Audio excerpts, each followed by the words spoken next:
Okay, now we're going to do the Yo Mama session. The #1 key to incredible sex. And I just want to set this up a little bit for you guys so you can kind of understand where I'm coming from. In addition to some of the things that I do, being a minister and a relationship speaker and a musician and whatever, I'm also a pilot. And if I were to try and tell you how to go from my home airport in Stevens Point, Wisconsin, to Green Bay. Ooh, we got a Green Bay person there. They say, Pastor, how do you get there? I'd say, well, you pretty much would fly a heading of 090.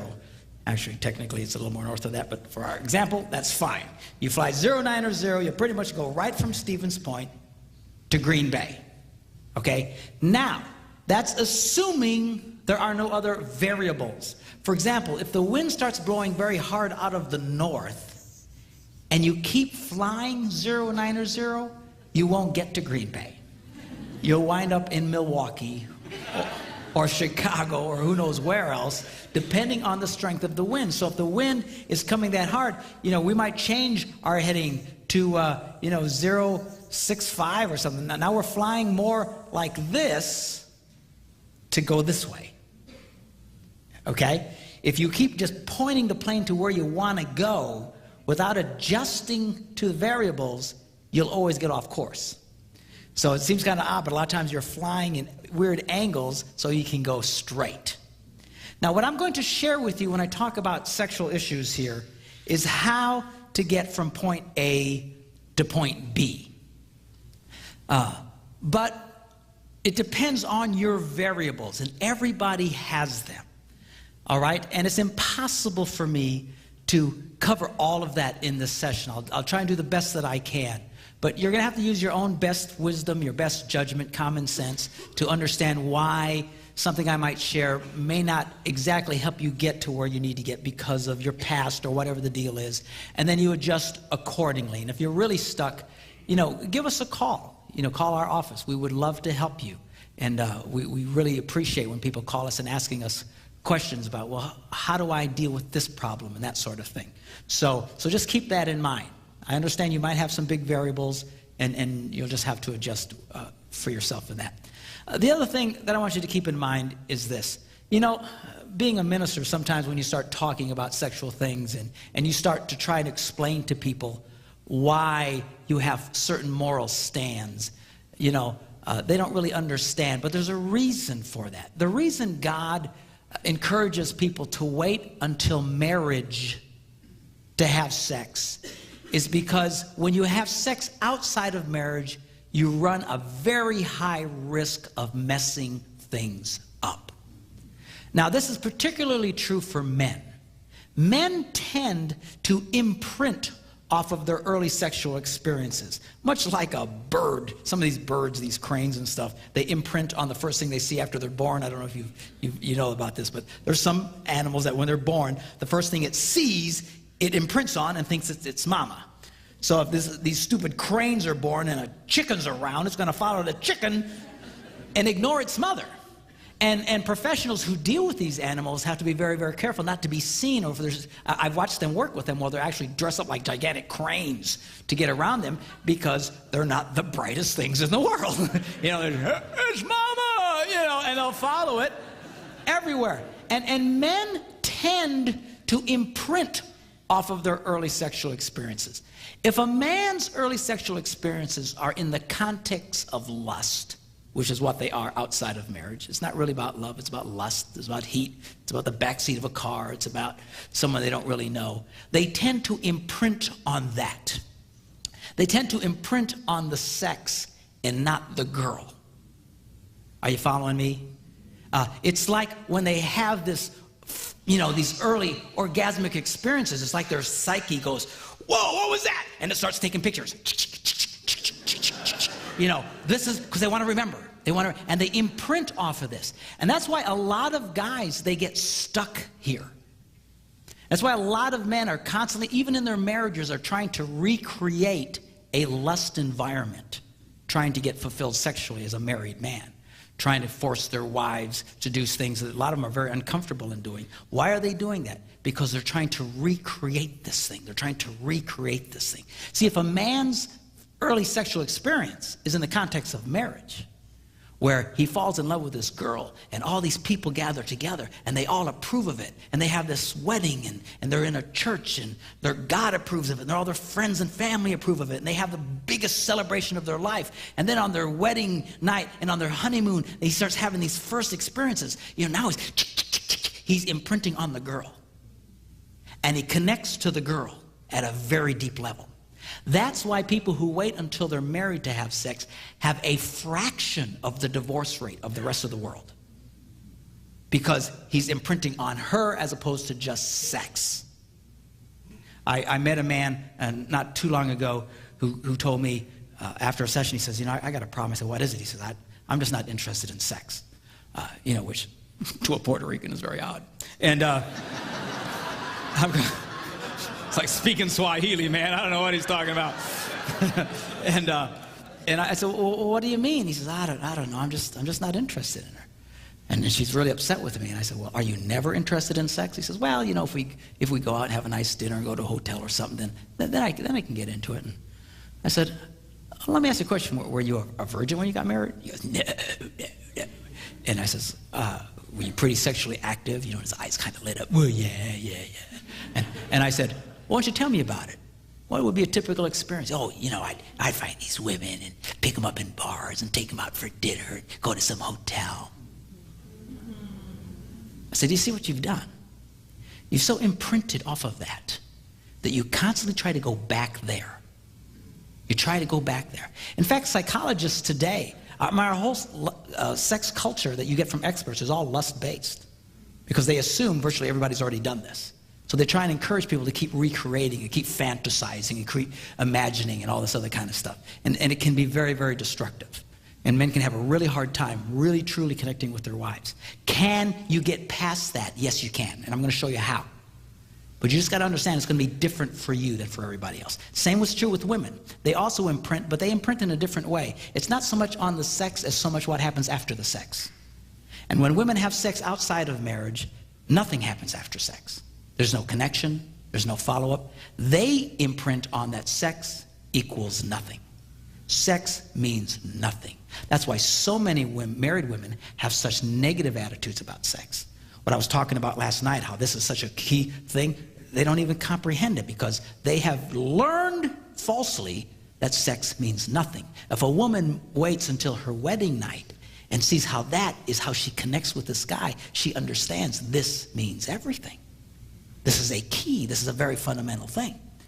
Particularly, you feel very bad for women who've been sexually molested because not only does it mean anything, their whole experience was forced on them. And that so has such an impact. Those early experiences are so important. It's not like God is embarrassed about sex. God is not a prude. He's seen you naked. He can handle it. It would really freak me out, but he can handle it. Some people say, yeah, you shouldn't have sex before marriage. Yeah, it's just puritanical now. No. This stuff has a huge impact on people that a lot of you will struggle with this for the rest of your life. I'm going to show you how to help you with the struggle, which is not what you want to hear. You want to hear how you just fix it and it'll all go away. It won't probably just all go away. You will struggle with this for the rest of your life. All the more reason you need to tell your children what I'm about to tell you, so they do this right. It's a matter of like metabolism. You know how some people, they can eat anything they want and they never gain weight? We all hate those people. They never have to think about it. It's natural to them. They can eat anything and they stay slim all the time. Then there's the rest of us. We so much as look at food, we gain 5 pounds. What is the difference? We can still be at a healthy weight, but it's a lot harder for us. It's a lot more work for us, a lot more energy for us to get into a healthy place. What I'm talking to you about has to do with sexual metabolism. If you do this right in the beginning, those people have an automatic, natural, healthy metabolism. And they carry it with them throughout their whole lives. That's why these people usually stay married forever. These guys who get married at, 18 years old, like Debbie and I did, and die at 103, with just what, they have this healthy sexual metabolism because they didn't get all messed up. And everybody else struggles. That's not to say you cannot have a good sex life. You can. You can have a wonderful sex life. It's just for a lot of you, it's going to be more deliberate, and you're going to have to work at it a little bit harder than others. Are you following what I'm saying? I'm not trying to discourage you, but I'm not going to whitewash this to you. That's why you want to encourage your kids, wait. For the love of God, wait. And particularly for women, not only psychologically, they have now determined through research that women physically do not respond the same after they've had multiple sexual partners. Women typically, when they have sex, they release a chemical called oxytocin into their bloodstream. It gives them this buzz, and it helps them to connect emotionally. It's the same chemical that's released in a woman when she breastfeeds a little baby. And it helps her to connect. They call it the bonding chemical. They have measured that women who have multiple sexual partners, they start releasing less and less oxytocin. Just a physical thing. I mean, this is really dramatic for women. Physically, they can't even get the same buzz. It's not worth it. You can make it work. You can have a healthy sex life. I'm going to show you how to do it. But all the more reason you want to encourage your kids, wait. Do this right. Don't tell them sex is wrong. Sex is wrong. Man, I tell my kids sex rocks. Man, sign me up, Jack. I like this. All right? But do it the right way. If you don't do it the right way, they can struggle. Some of you are struggling now. Some of you will struggle for the rest of your lives. You can get it right. Just your metabolism is going to be different. It'll take more energy, and that's okay. Are you hearing me? Don't get discouraged. You can still do it. It'll just be different than if you would have waited. I wish to God we'd all waited. I know we didn't.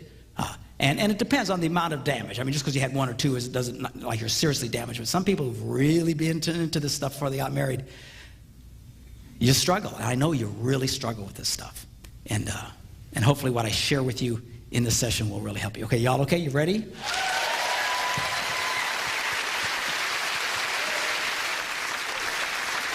Now what we're going to do is we are going to focus on the woman. You say, why is that? Because she's a lot more complicated than you.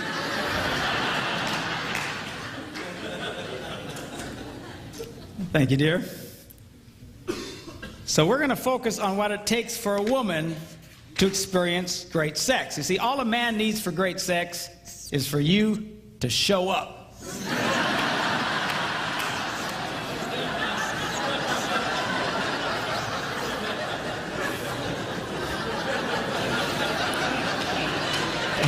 All we need is oxygen. Where is she? All right? All right, so guys are easy. Women are a little bit more complicated, and we're going to approach this. And again, keep in mind, I'm going to be dealing with this issue from a stereotypical standpoint that a man is more interested in sex than his wife. If you're the opposite, you just have to interpolate, and a lot of the same rules apply. All right? So anyway, so number 5. What does a girl need? Well, first, we're going to start with 5 and go up to the number 1 key to incredible sex. She needs romance. Looking at the Song of Solomon, he writes, "How delightful is your love, my bride. How much more pleasing is your love than wine, and the fragrance of your perfume than any spice." Here's a man who knew how to talk to a woman.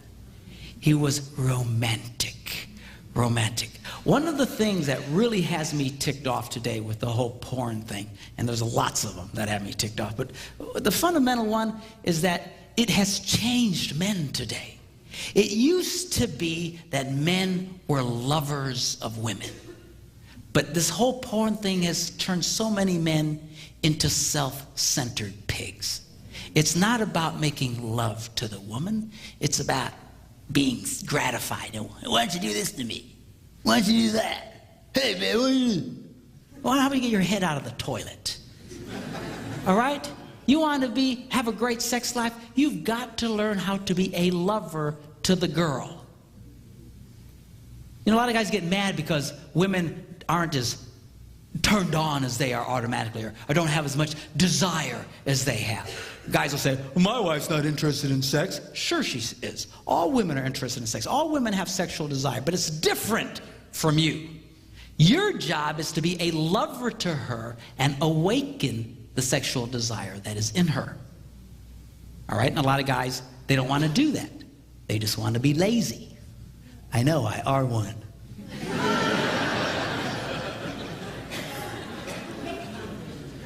The guy should focus on the girl. It should be the man's goal to bring his wife to orgasm. You know, and you usually can tell by the way she responds, the little oohs and the ahs, and some of y'all it's yee-haw!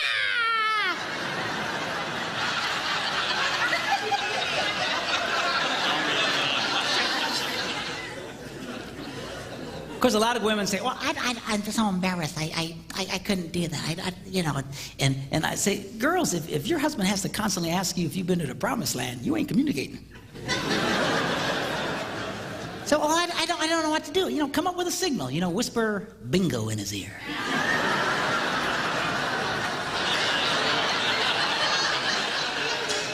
It makes for great code later. You can talk around the kids. They have no idea what you're talking about. Hey, baby, you up for some bingo later? Yeah, I can do some bingo, you know. Your kids will say, man, you ever see mom and dad play bingo? What's with the bingo thing, you know?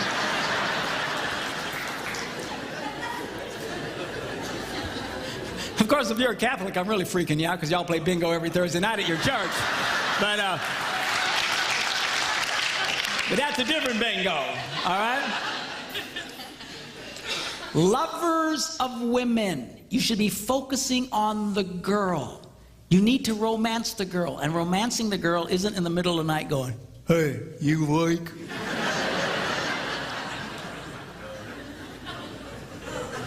Say, well, I'm interested then. Well, you know, look, if your wife likes you waking her up in the dead of sleep, then go for it. I don't care. The minute you feel turned on, you don't have to be immediately gratified. All that's doing is God reminding you, be nice to the girl. Be nice to the girl. Be nice to the girl. All right? And then that should kick you into your romantic mode, not your, hey, come here, baby. Help me out, will you?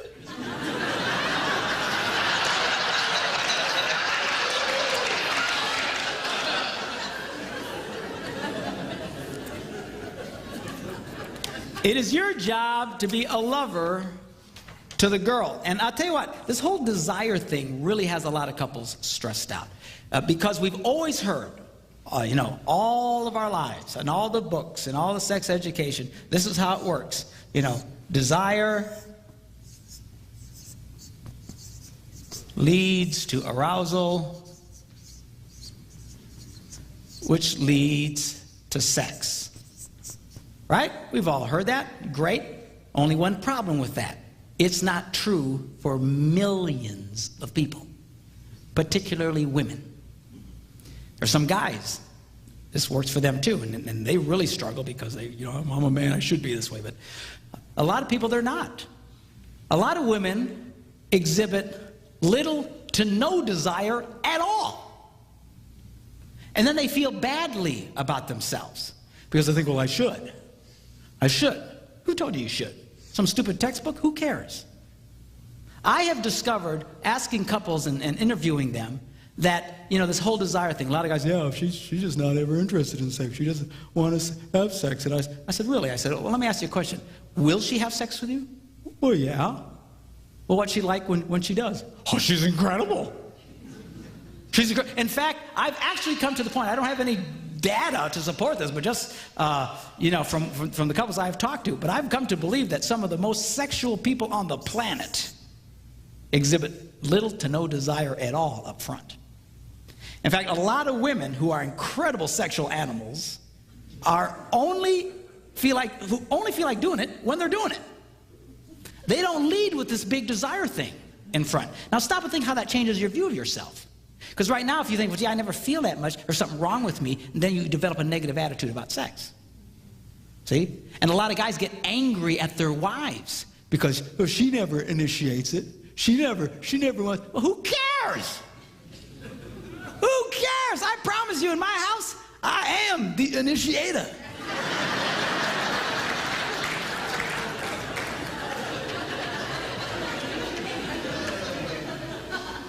I am the initiator.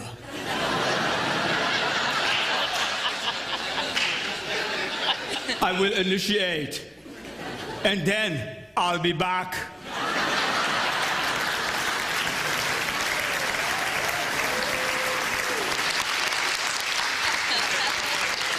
Who cares? Who cares? This has really got a lot of people messed up. I'm telling you, a lot of women, it's just not there until you start waking it in her. Okay? So you've got to learn to be a lover to the girl. Learn how to awaken the desire that is in her. Which leads me to the next point, which she needs foreplay. Now you're preaching, brother.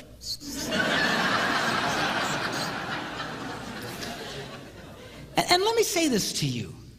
You know, a lot of guys' way of initiating sex is they'll ask their wife, You want to have sex? and the answer more often than not is no.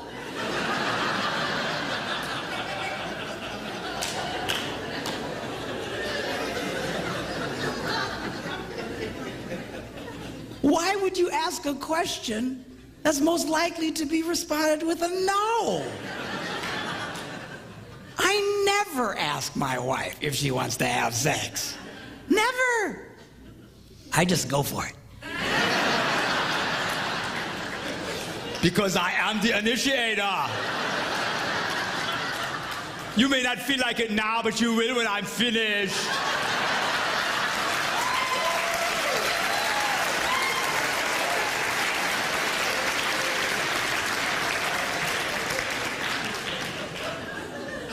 Man, if your idea of romance and foreplay is, You want to have sex? there's something wrong with you. Come on, rise up. Take your place. Now check this out, Song of Solomon. I love this. He writes, your stature is like that of the palm tree, and your breasts are like clusters of fruit. I said to myself, I will climb the palm tree. Now take hold of the fruit. Hallelujah!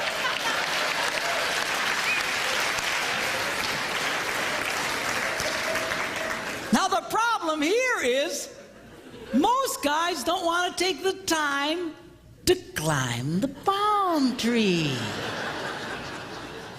They just want to hop in a cherry picker and swing in and grab the coconuts. Hey, baby, come on. You want to have sex? You awake? Come on. Stop that. You've got to learn how to climb the palm tree. You've got to learn how to touch the girl, how to romance the girl. And you need to be romantic. You got to mix it up. Don't be so puking predictable. A lot of you guys, the minute you touch her, she knows what's coming. Why does she act like that? Because you're so obvious. You're so predictable. Women are not interested in a formula. Men are by nature formulaic. You do this, you do that, you get that. You do this, you do that, you get that. You do that. All right? And she's not, you do that every time with her. She just, get away from me. You need to mix it up. Got to learn how to climb the palm tree. You really want great foreplay? Turn it into a 24-hour deal. I call it slow roasting your woman.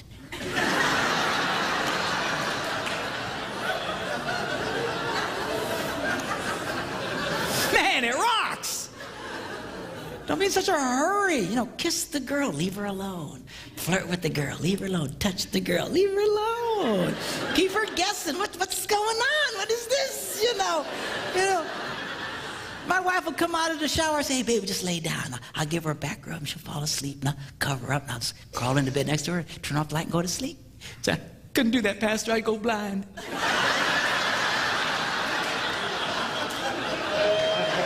You won't go blind.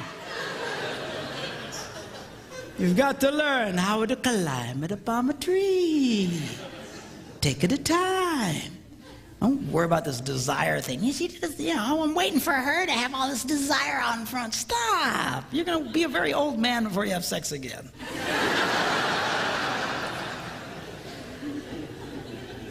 All right?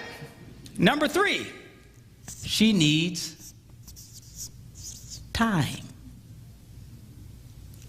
Check this out. He says, how beautiful you are, my darling. Your eyes behind your veil are doves. Your hair is like a flock of goats.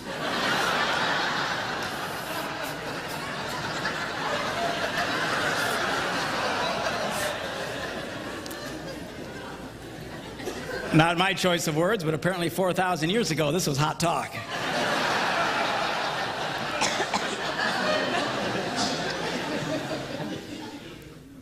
Your lips are like a scarlet ribbon. Your mouth is lovely. Your neck is like the Tower of David. Your 2 breasts are like two fawns, like twin fawns of a gazelle that browse among the lilies.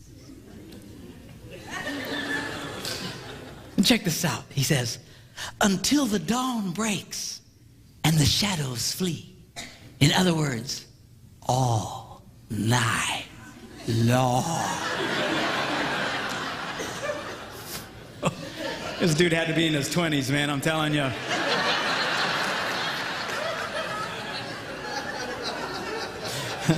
Those Puerto Ricans way past all night long, I gotta tell you right now.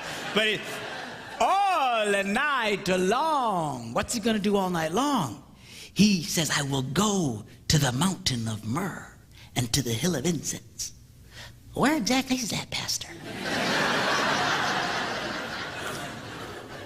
Let me explain it to you. If you look in the back of your Bible where they have all those nice maps of the Holy Land and stuff, you can look as hard as you want. You won't find Myrrh Mountain anywhere. So, well, where is it? And I'll think it through. Talks about her hair, and her eyes, and her nose, and her lips, and her neck, and her breasts. Ends up at Myrrh Mountain. Where do you think it is?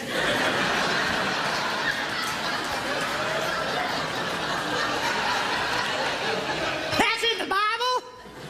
Yes, it is. And the wild thing is he's there all night long. Which brings me to a very delicate subject. And for the love of God, don't raise your hands or point out anyone. But this is a problem for a lot of guys. I was watching this TV show once. My wife was in the hospital, and I was in the hospital with her, and we're just kind of killing time watching TV and flipping through the channels and all these daytime shows and different chick shows, talk shows, and we hit this one, and the lady says, today we're going to be discussing why women have a difficult time achieving orgasm. I said, okay, I'm in.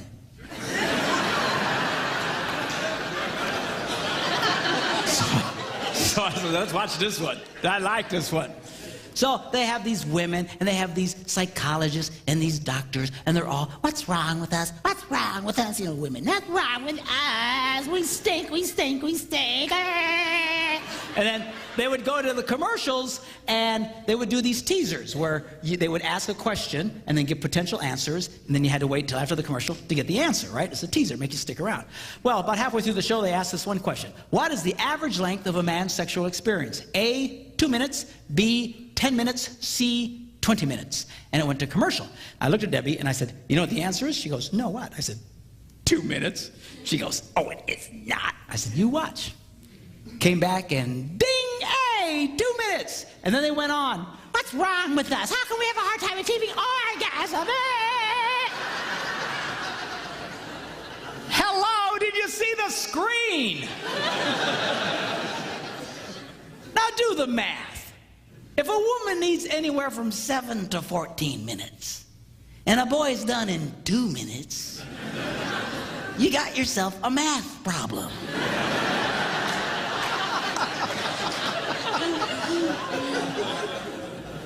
And the worst part of it is, 2 minutes is the average.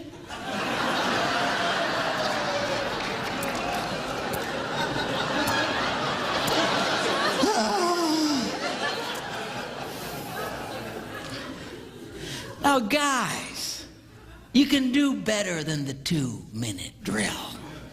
There's all kinds of things you can do. There's all kinds of books. There's all kinds of helps. There's exercises you can do.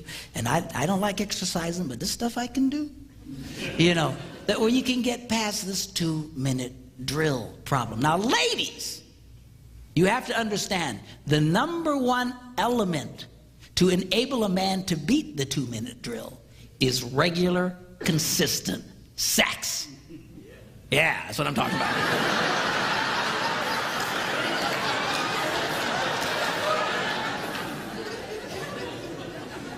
You make a guy wait for 2 weeks, and he ain't gonna last 30 seconds for crying out loud. All right, you need to help this boy become a lover to you. You gotta help him get his stamina up, all right? But you gotta be focused on the girl. Now, if all you are is focused on yourself, a lot of guys, that's 2 minutes is more than enough time. It's all about them. Oh, get my release, okay, thanks. And then they wonder why she doesn't want to have sex later. Well, it's a drag for her. I know women who've been married their entire married lives who've never had an orgasm. Never. But who'd been married before and knew what an orgasm was. They knew what I was talking about. Come into my office and I don't know. I said, well, let me ask you a question. Does he ever ring your bell? No. So have you ever had your bell rung? Yeah. So she knew what I was talking about. Been married before. So let me ask you a question. When he makes love to you, she goes, yeah. I said, 2 minutes or less. She goes, how'd you know? I mean, come on, guys.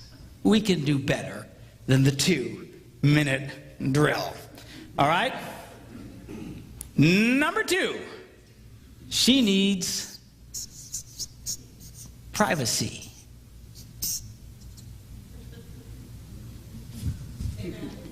Amen. He writes, let us go early to the vineyards, secret place, private place, to see if the vines have budded.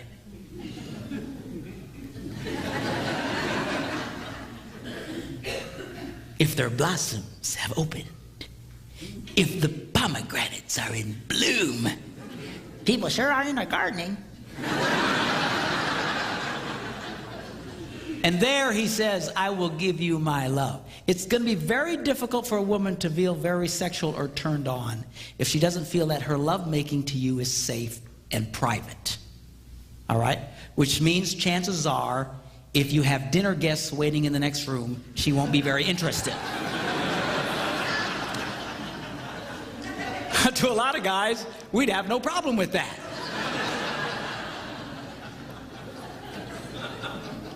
Make yourselves at home. There's Doritos in the cupboard.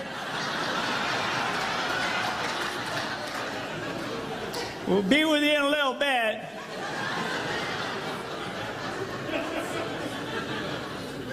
About 2 minutes, I'd say.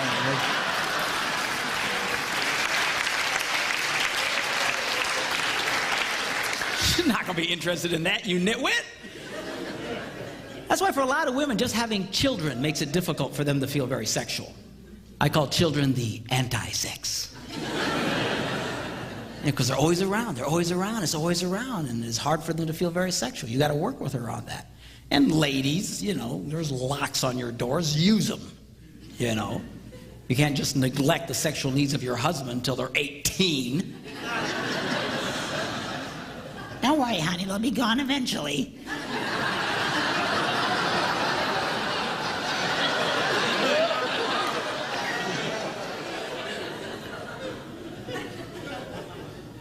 Everything changes with children. You know, you're not the same anymore. Women, guys have to understand that physically they're different, emotionally they're different. Everything's changed. Those beautiful, seductive breasts are suddenly transformed from erogenous zones into public utilities.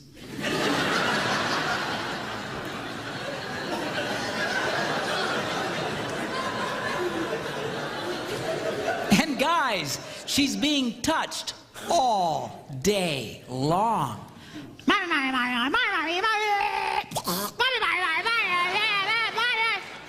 And then you come home.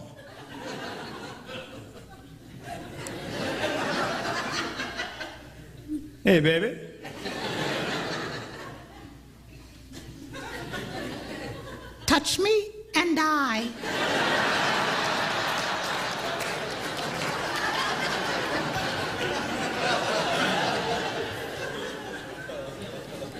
Now, you hang a couple of monkeys from your testicles all day long. See how you feel at the end of the day.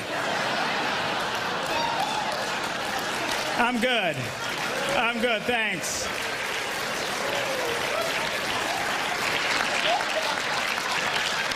I'm okay, thank you. Thanks for asking. I'm good. I'm good.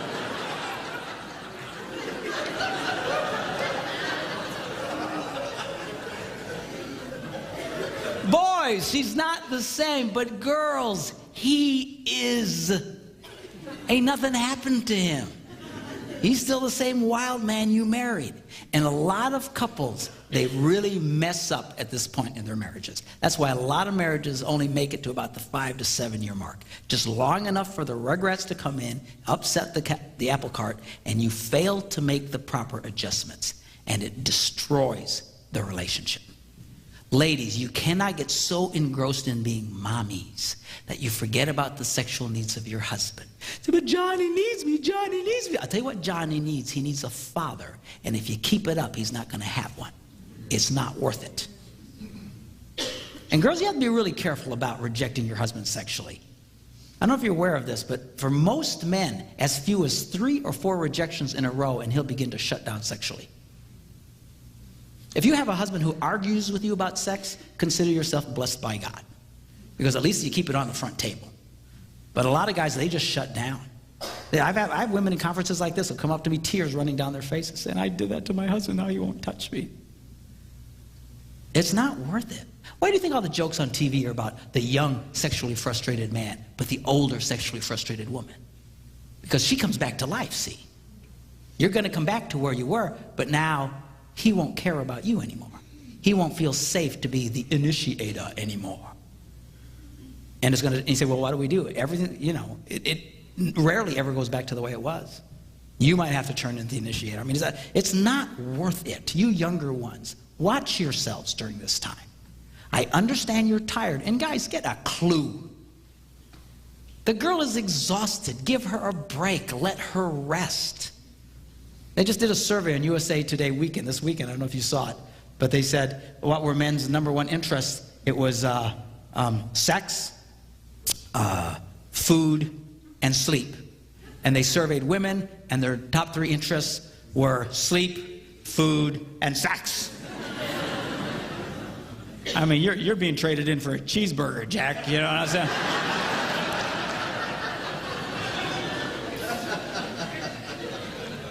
Help the girl. Let her rest. Give her a break. You want her to be a lover to you? Let her take a nap.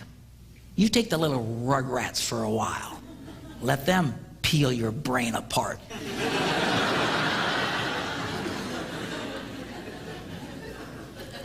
All right? And all of this now leads us to the #1 key to incredible sex, which I will give to you right after this break.